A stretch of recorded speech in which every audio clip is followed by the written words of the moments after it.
Şeddadiyan, 951-11-74 yılları arasında Ermenistan ve Arran'da hüküm sürmüş Kürt hanedanı. Kura ile Aras nehirleri arasında bulunmuştur. Büyük Selçuklu hükümdarı Tuğrul Bey bölgeye gelene kadar, Kafkasya'nın büyük bir bölümünü hakimiyet altına almayı başarmışlardır. Şeddadilerin biri Gence'de, diğeri de Ermenistan'ın antik şehri Divi'de, Arapçada Dabil, olmak üzere iki başkenti vardı. Şeddadilerin Gence kolunun 10 yöneticisi oldu. Bu hanedanın hükümdarlığına M.S. 1075'te, H.S. 468, Selçuklu Sultanı Alparslan tarafından son verildi. Hanedanın başka bir kolu, yine Ermenistan'ın antik şehirlerinden biri olan Ani'de bir süre daha hüküm sürdü. Bu kolun 7 yöneticisi oldu ve bu yöneticiler 71.072 ile 1199 arasında hüküm sürdüler. Önce Divin'de kurulmuş ve Divin dışında Berde, Gence gibi kentleri de hakimiyeti altına almıştır.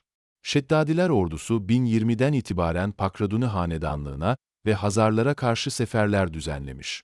Başlangıçta başarılar elde edebilmiş, fakat 1030 yılında başarılı bir seferden geri dönerken Gürcü ve Ermeni kuvvetleriyle karşılaşmış ve ağır bir bozguna uğramış.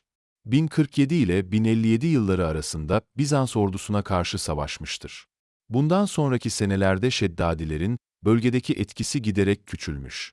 1067'ten itibaren Şeddadiler, hanedanı Selçukluların işgaline uğramış ve 1174'e kadar Selçuklu'ya bağımlı bir hanedan olarak devam etmiş.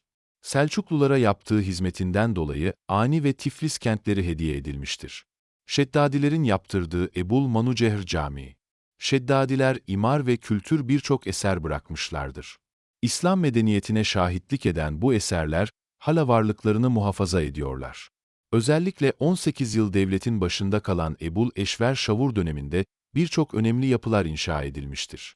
Şavur döneminde günümüze kalan en önemli eserler, hala Gürcistan müzelerinde sergilenen Gence kapılarıdır.